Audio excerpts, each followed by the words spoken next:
Good day. How are you? Amazing.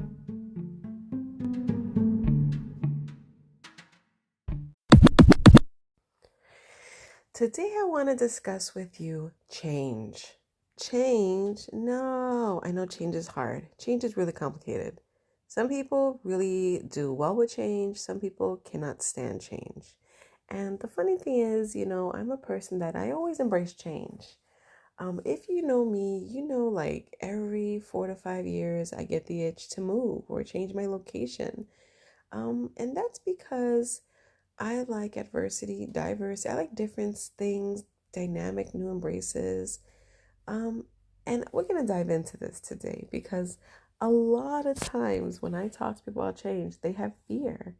So I want to go around as I usually do and take you on a journey going over change and understanding the dynamics of change. Okay, so stay tuned, give me a moment, and I'll be right with you.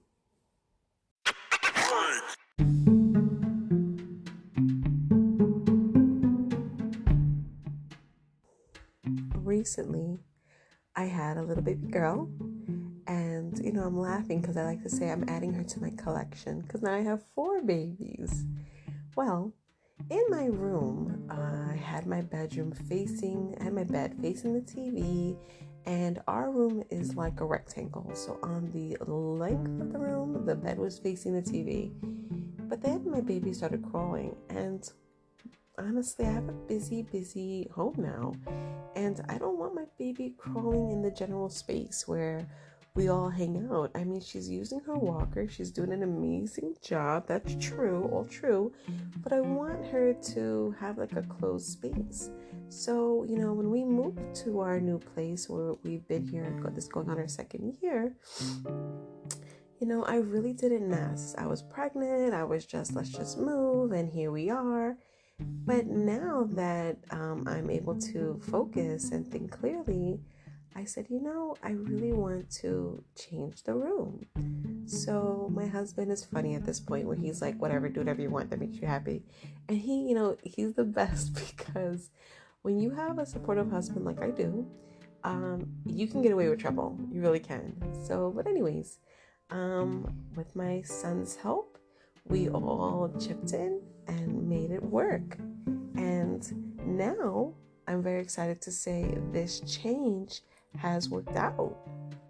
Now, obviously, this is a little minor change. However, although this is a little change, what a great impact because now she can crawl all over the whole entire room.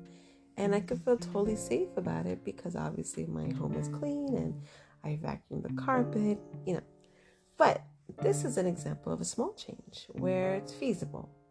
However, the other day, I rearranged my whole living room. Another change, but it worked out where everyone can now have a better walking path because we have a baby in a walker.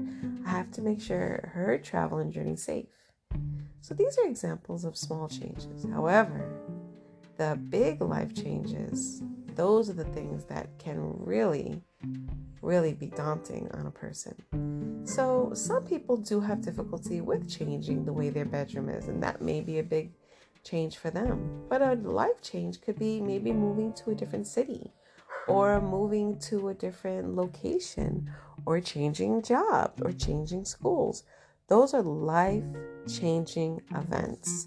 And this whole podcast really has been about change because we embarked on a giant, humongous, international situation with COVID, which changed the way we thought about our daily lives, our habits, how we do things.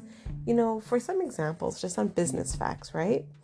In the business sense, how people order food has changed. Delivery has changed. Taxis have changed. Communication has changed. Sometimes when we used to work in an environment and people worked at home, that was often rare and seldom. But now it's so accustomed where, I work at home, it's a remote situation, or I'm hybrid. These are concepts that always have been around, but they're so huge now, and it's in the wake of these changes. Now, I remember working for a company during COVID where we were all told, hey, everybody has to work from home. But what's interesting about that is it wasn't a week before COVID had impacted us at work that the coworkers that were remote were told, hey, you guys have to start working 2 days out of the office. And they were working from home for years. But then once they came into the office and COVID happened, then we all were working from home. When our managers were working from home, they were like, wait a second, we don't have to go in. We get all this work done. Why are we going to the office? So it changed the landscape of that culture of that company, where now it made sense, feasible, the overhead, the cost of electricity to run a giant building, everything in the perplexities changed. And that's what we got to think about when we face changes. What will be the impact? Is it positive? Is this a positive impact? If I make this change, how will it affect my life? Is it negative?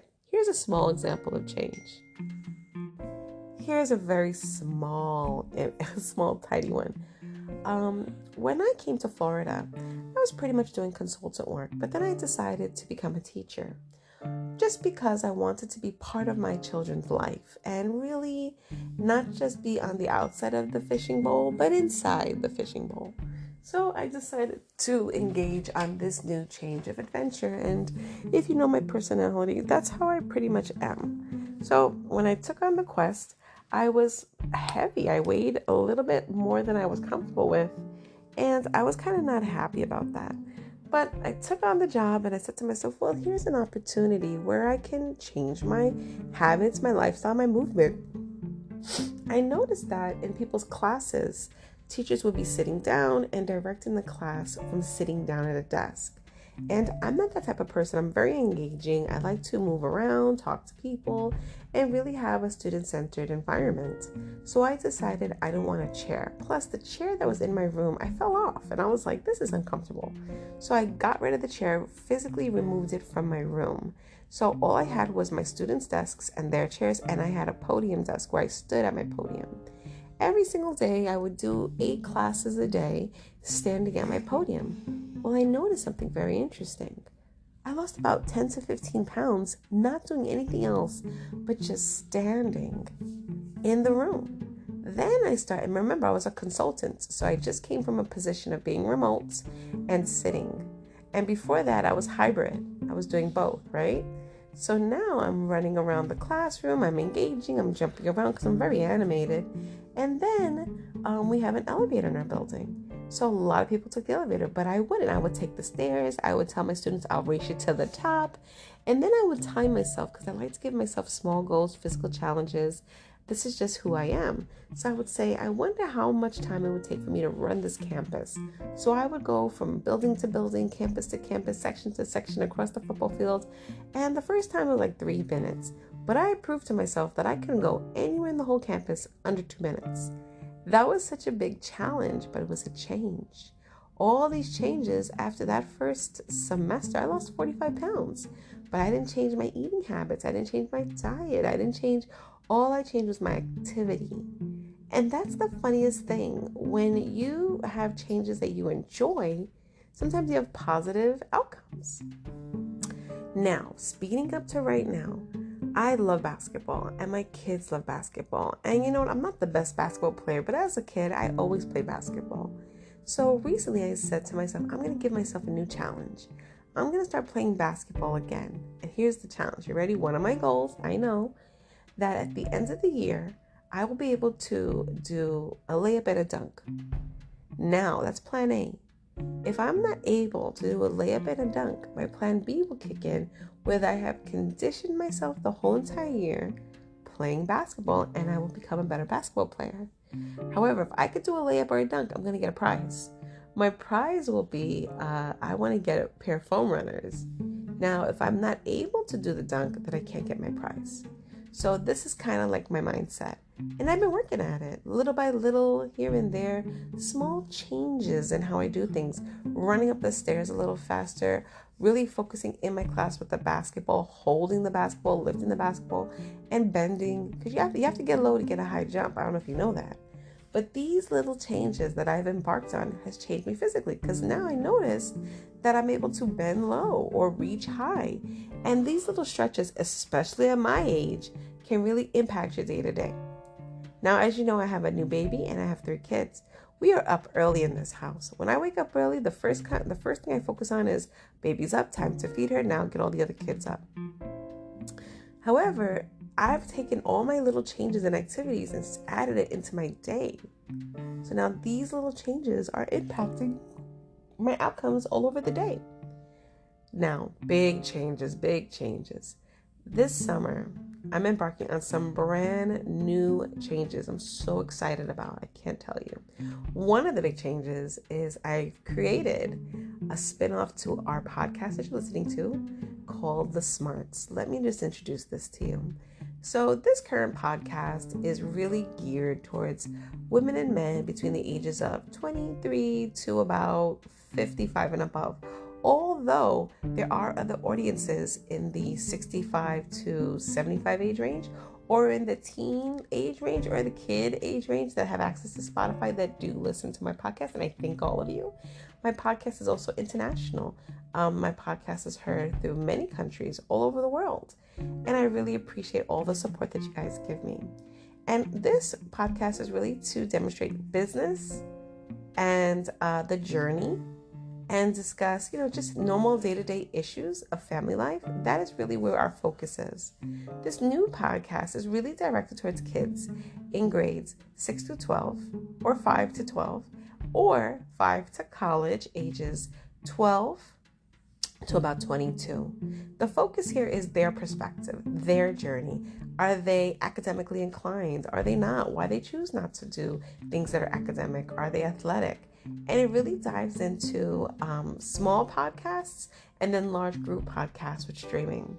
This is such an enjoyable podcast. I'm sure you guys will love it.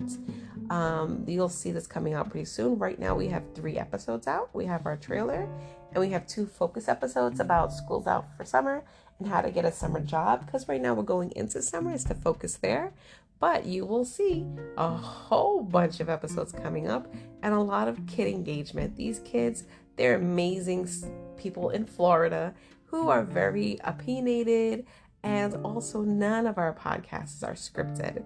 These are general questions that I'm asked all the time, every day, and it's really to provide them the perspective. How do they think I should answer it? What's their opinion? Because the number one question I'm always going to ask is, what do you think?